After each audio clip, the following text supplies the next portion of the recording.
हर हर महादेव।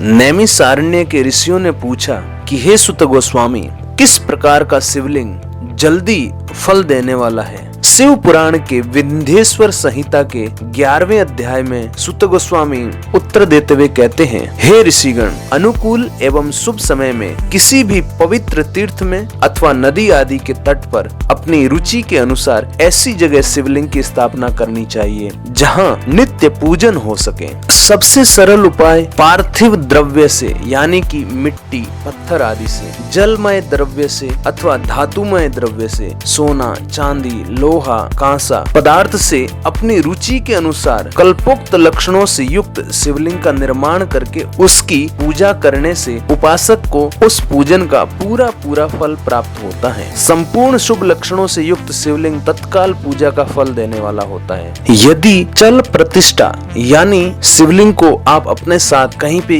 भी यात्रा के समय या एक स्थान से दूसरे स्थान जाते समय आप उसको अपने साथ लेके जा सकते हो, उसे चल प्रतिष्ठा कहते हैं। यदि चल प्रतिष्ठा करनी हो तो इसके लिए छोटा सा शिवलिंग, उसकी लंबाई कम से कम कर्ता के 1 अंगुल के बराबर होने चाहिए। यानी जो व्यक्ति उस लिंग की पूजा करेगा उसकी 5 अंगुलियों में से 1 अंगुली के बराबर उसकी लंबाई होनी चाहिए। यदि अचल प्रतिष्ठा करनी हो यानी एक ही जगह रहने वाले शिवलिंग की प्रतिष्ठा करनी है या घर के मंदिर में स्थूल शिवलिंग श्रेष्ठ माना जाता है। अचल प्रतिष्ठा यानी देवालय, बड़े बड़े मंदिरों में प्रतिष्ठा अगर की जानी है तो उसको अचल प्रतिष्ठा कहते हैं। अचल प्रतिष्ठा मतलब हम उनको लेकर कहीं पे भी यात्रा में या एक जगह से दूसरी जगह नहीं लेके जा सकते। ऐसा शिवलिंग उत्तम लक्षणों से युक्त पीठ सहित शिवलिंग की स्थापना करनी चाहिए। शिवलिंग का पीठ मंडलाकार गोल हो सकता है, चौकोर हो सकता है, त्रिकोण हो सकता है अथवा खटवांग के आकार का, यानी ऊपर से तो गोल और आगे से लंबा होना चाहिए। खटवांग के आकार का लिंग पीठ महान फल देने वाला होता है। सबसे पहले मिट्टी, पत्थर आदि से अथवा लोहे या सोना, चांदी आदि से शिवलिंग का निर्माण करना चाहिए। जिस द्रव्य से शिवलिंग का निर्माण हो उसी से उसका पीठ भी बनाना चाहिए। यही अचल प्रतिष्ठा वाले शिवलिंग की विशेष बात है। चल प्रतिष्ठा वाले शिवलिंग में भी लिंग और पीठ एक ही द्रव्य के होने चाहिए। अगर लिंग पत्थर का है तो पीठ भी पत्थर का होना चाहिए। अगर लिंग सोने या चांदी या किसी और अन्य धातु का है तो उसी धातु का पीठ होना चाहिए। किंतु